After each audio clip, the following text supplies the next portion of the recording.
агентии мубориза бо коррупсияи тоҷикистон рӯзи 14 март аз анҷоми тафтиши пешакӣ ва бо таздиқи фикри айбдоркунӣ ба додгоҳ супурдани парвандаи Суроб Шарипов, мудири корхонаи давлатии фаръии ба қайдгирии молу мулки ғайриманқул ё МБТИ дар ноҳияи Вахш ва шарику Рустам Сатторов хабар дод, онҳо бар асоси моддаи 247 қисми 2 бандҳои Б ва Г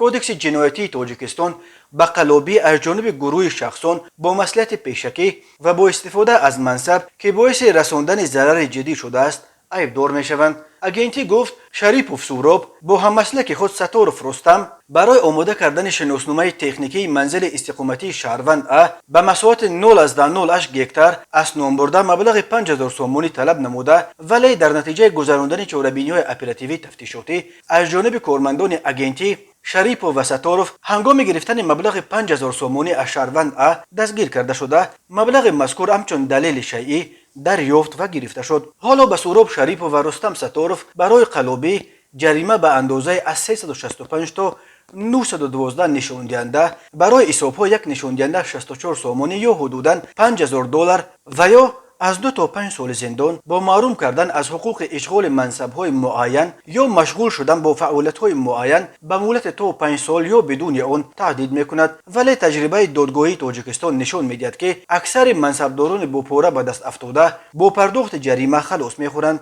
идораҳои МБТИ ки масъулияти таҳияи ҳуҷҷатҳои амволи ғайриманқул аз ҷумла ҳуҷҷатгузории хонаву дару ҳавлиҳои шаҳрвандонро бар ӯҳда доранд, аз идораҳои давлатии фасодзатадарин дар Тоҷикистон ном бурда мешавад. ҳар сол дар бораи боздошти чандин кормандони МБТИ бо ҷурми фасод гузоришҳо ба даст мерасанд. дар ин авохир ин аллакай дуюмин парвандаи аъмоли коррупсионии кормандони давлатӣ дар ноҳияи Вахш аст. агентии мубориза бо коррупсияи Тоҷикистон ҳафтаи пеш хабар дод, ки дар ноҳияи Вахши вилояти Хатлон тасарруфи беш аз 2 миллиону 341 ҳазор сомонӣ пули давлатро дар шабакаи муассисаҳои кӯмаки аввалияи тиббию санитарии ин ноҳия ошкор карда, нисбат ба сармуосиб ва ду муосиби ин муассиса бо иттиҳоми аз они худ кардани маблағҳо ва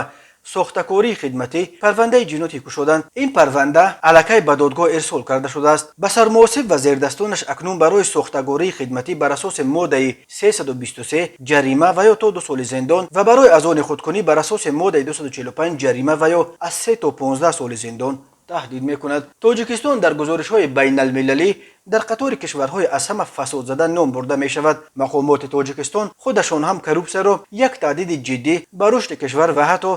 як хатар ба амнияти миллӣ арзёбӣ мекунанд.